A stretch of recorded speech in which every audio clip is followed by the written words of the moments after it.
Hello guys, FurballTheHammy, your neighborhood friendly hamster, is here again. Today it will be a relatively short video explaining about all the items and slayers in Hypixel Skyblock and whether you should craft them to maximize progression. And with that, I am basically ranking every single slayer item to help you guys realize which items are the best and the most valued crafts in the game right now. So I have made a simplistic tier system of a rating upon 5 stars for all slayer items. So now moving on to the ranking system. For 1-star items, they will be rated as just not worth the craft. For 2-star items, it will be okay to be crafted but totally not necessary at all. For 3-star items, they will be craftable if you have extra money lying around but are not exactly worth it, but they do kind of help a bit, right? 4-star items would be items which are recommended to be crafted as they are great for specific slayer use and are great in general. 5-star items are must crafts, there are no questions asked, and they are the best items for universal use or for specific slayer use. So with that gotten out of the way, let's move on to the video. Moving on to the Revenant Slayer, let us talk about the first unlock you get, known as the Wand of Healing. The Wand of Healing gets a rating of 4 stars. Why? Because it's cheap to craft, gives good healing, great for early game and mid game, but not exactly necessary for late game and end game. But since it's cheap, you might as well just craft it, right? It isn't really that hard to craft the Wand of Healing. Moving on, the Zombie Ring. I gave it 4 stars. Why? Cheap to craft, extra stats, and an extra 5% less damage from zombies, and you get a rarity talisman upgrade for literally just 1 stack of Revenant flesh, which is extremely easy to get, by the way. Moving on to the next item you unlock would be the Revenant Falchion. It gets 4 stars from me because it is actually decent for mid and early game use, and it's also great to invest in one for upgrading to a Reaper Falchion, which is an amazing weapon which I will be rating later on. The next wand will be the Wand of Mending, which I rated also 4 stars. Same reasoning as the Wand of Healing, it's slightly more expensive but also slightly better. Moving on will be the Crystallized Heart. I give it 3 stars because it's a great helmet piece, but you can do without it and it does cost quite a bit. Next up on the list will be Revenant Armor. Gave it 2 stars. Why? Because it's absolute garbage. Like, okay, I mean, it isn't absolute garbage, but you don't need this armor set for slaying even tier 4 Revenants, because even superior Dragon Armor, Mastiff Armor, and even Tarantula Armor can. With just a Mana Flux power op, you can totally do it. You don't need Revenant Armor at all. It is completely unnecessary. Next up on the list will be the Devouring. I gave it 3 stars. Why? I mean, it is an okay talisman. It costs quite a bit of Viscera, quite expensive actually, and it costs like 1 to 2 million coins on the auction house, and it is only a rare talisman. It's fine if you have extra money and you're into endgame and want more stats, but other than that, it's not that amazing. 3 stars I guess. Decent. Next up on the list, Voodoo Doll, and guess what rank I gave it? 1 star. I know it's actually pretty good at slowing stuff down to like a crawl, but it's unnecessary. Why do you need it? And why would you have a Pumpkin 9 minion lying around specifically? Pumpkin 9. This is just so weird. You need a Pumpkin 9 minion to craft the Voodoo Doll. I don't really understand why, but sure. And it's just not that good in my opinion. Next up on the list would be the Wand of Restoration, the best wand in the game right now. I gave it a rating of 3 stars. Okay, it is on the expensive side and it's unlocked at Revenant 6, which is relatively late / end game, and by then you should already have a Mana Flux anyways, it isn't very necessary. So yeah, 3 stars. Next up, Revived Heart, 3 stars. Same reason as Crystallized Heart, it is a solid helmet piece with an epic rarity this time, but it costs a lot. But you need it to craft the Reaper Falchion anyway, so you might as well get one of the Revived Hearts. And next up, the best weapon in the game for zombies will be known as the Reaper Falchion, the only category in zombie to get 5 stars. The best of the best, I don't need to explain why. Is doing 100,000 damage per hit to zombies good? Definitely, case closed, no questions asked. It is relatively expensive because it does require a Revived Heart, but you will decimate any zombie that comes your way. You will be doing over 100k damage per hit. That is a lot of damage. And next up will be the Zombie Artifact, 3 stars. Same issue as the Devouring, costs a lot, but it's only a rare. Next up, the Reaper Mask, 2 stars. Why so low, you may ask? Why? Because you are better off keeping the Revived Heart. It costs so much more to craft the Reaper Mask, and it's only an additional 25 defense as compared to the Revived Heart. It's not worth it. And the last item in the Revenant Slayer, the Reaper Scythe, getting 3 stars from me. Once again, it is unnecessary for any tier of any boss now. It's overkill and completely overkill, but it does help speed up bosses. But then again, it costs 50 to 60 million coins. It's a great endgame buy or craft weapon, but in general, it's not amazing as compared to the value of the Reaper Falchion. However, that being said, with the Scythe, it universally increases your damage by 150% with all zombies on the battlefield, and each zombie does have 0.3% lifesteal as well, so it is still great for endgame players with coins to spare to prepare for dungeons. That's why it gets 3 stars. And with that, moving on to the Tarantula Slayers. First up on the chopping block, the Spider Ring. It gets 4 stars from me. Why? Same reason as the zombie ring. It's very obvious. It is a rare talisman, better than a zombie ring, which is uncommon and is extremely cheap to upgrade. You just require 1 stack of Tarantula web with the spider talisman, and it's actually a free upgrade, to be honest. That's why it's 4 stars. Now, Recluse Fang, I will give it 4 stars, but on the caveat that you are a mid-game player. Recluse Fang is great for mid-game players working to solo Tarantulas, since they don't own an aspect of the Dragon's Thick Tacticians or Pigman Sword, but rather you own like a Raider's Axe.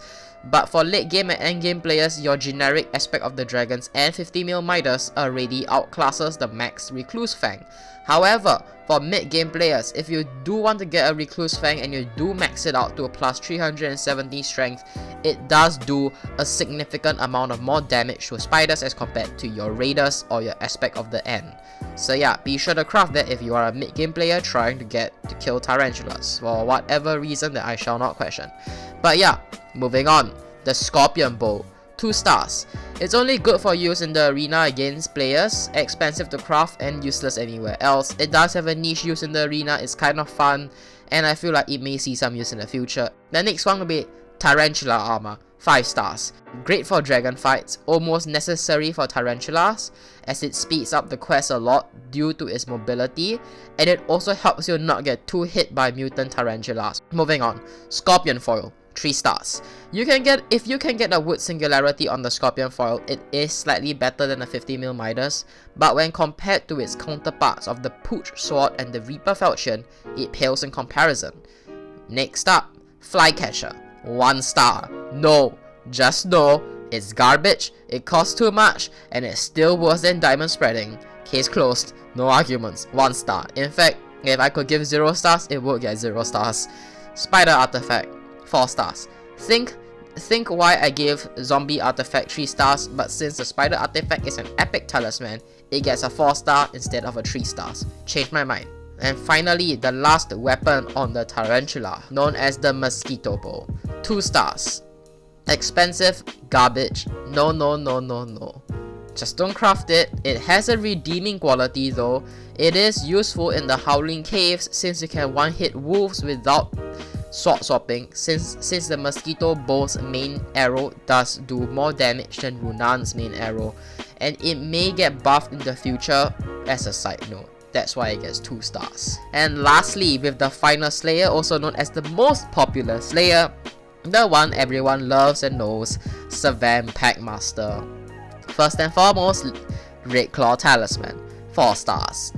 Think Spider Ring and Zombie Ring, but with the rarity of the Spider Ring and with actual extra damage of a whopping plus 1% critical damage. Next up, Radiant Power Orb, 4 stars. Useful for universal use, super cheap, anyone can use it, just that it lacks power for it to become a 5-star item. Next up, Shaman Sword, 4 stars, cheap, decent stats on mid-game use, great to use with Mastiff if you aren't Sven 6 yet, but it does lack power as compared to the Pooch Sword. Next up, Mastiff Armor, 5 stars. Necessary for Sven if you want to face tank Sven and not risk dying to a tier 4, and it is relatively cheap. Need I say more? And on top of that, Mastiff Armor actually has more effective HP. Effective HP refers to having both your defense and your HP stat combined. Mastiff Armor actually outshines Perfect 12 in terms of defense. However, Mastiff armor will do less damage as its set bonus reduces your critical damage by 50%. So it is the tankiest set in the game, FYI, but it was also the weakest set for damage. Moving on. Red Claw Ring, 4 stars. Slightly expensive, it is an upgrade from the Red Claw Talisman, but it is still pretty worth it for a rare talisman, and with plus 3% critical damage, which is just significant enough for me to justify it. So 4 stars. Edible Mace, 1 star. I bet you didn't ever know this existed. No, it's utter garbage. Don't even consider crafting it unless tier 6 Sven will one-hit you even with Mastiff and holding the Pooch sword. The edible mace will never see use and will never see play. Don't craft it. Next up, the weird tuba, 3 stars. I was tempted to put this in the 2-star range, but it does help with dragons. It also does help you deal a significant amount of more damage towards whatever you're trying to kill. And the plus 30 speed is kind of just a bonus, but yeah, it exists, right? It's there. And it isn't that expensive to craft it, but it pales in comparison to its brother, also known as the Mana Flux Power Orb. Moving on, Red Claw Artifact. It is actually 2 stars for late game, but 5 stars for end game. Let's be honest, Red Claw Artifact extremely expensive for a late game player, but for an end game player doing dragons and if you want more damage, the Red Claw Artifact is an epic talisman with an extra plus 5% critical damage, which makes it almost another legendary talisman if you combine its crit damage with the epic reforges. However, if you are a late game player, it might be a bit too costly because it does cost you around 10 to 13 million coins. Yeah, it's not something you would drop on a talisman, let's be honest, right? So it is mainly for endgame players exclusively. Next up, the one we all know and love, the Mana Flux Power Orb, 5 stars. For just 32 gold teeth, 4 enchanted lapis blocks, you get this orb which allows you to solo any tier 4 boss in the game without their specific armor set easily. Do I need to say more? It's universally good across all slayers, extra damage in dragon fights, and healing, and survivability, and even extra mana regen. It is cheap, good, solid. I can't say anything else. It is actually the best 5-star I would give, rivaling Tarantula armor, which is, I think, in my opinion, one of the front runners for 5 stars as well. Next up, the Pooch sword, 5 stars. Legendary rarity, check. Damage reduction from Sven and wolves, check. Extra damage to Sven and wolves too, check. You know what? It's a must craft if you want to continue doing Sven, and it's hands down almost as good as the Reaper faction is against zombies. Next up, the forgotten armor set known as Pack Armor. I give Pack Armor 2 stars because it is quite expensive to craft. Its set bonus isn't that good. Like, it can be decent if you use it with other players wearing the same armor as you, but who even has Pack Armor? However, that being said, the Pack Armor does give you a total of 20 base true defense, which is the highest true defense given in the game for any armor set, which may make it useful in the future where dungeons with true damage is involved. Next up, Hunter Talisman, 1 star. Hunter Talisman is an uncommon talisman, that's fine, but it costs 64 gold teeth. 64 gold teeth. And it only gives you a measly plus 2% combat XP. You know what? Not even for endgame players. Endgame players wouldn't even grind this piece of garbage. Why? Because endgame players will be grinding for the next item on this list. Hunter Ring, 4 stars, but exclusively for endgame players. If you are an endgame player, you get more damage with the Hunter Ring and plus 5% combat XP, which is perfect for leveling combat to help you clear Slayer quests slightly faster, and to also help you get the combat 50 that everyone kinds of wants for more damage for flex purposes.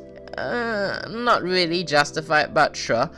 It is a super expensive talisman. At the end of the day, it costs around 30 to 33 million coins, but for late game and mid game player, you can dream about granting for the Hunter Ring. You might as well buy superior armor, okay? Don't spend your superior armor money buying a Hunter Ring. It's not worth it.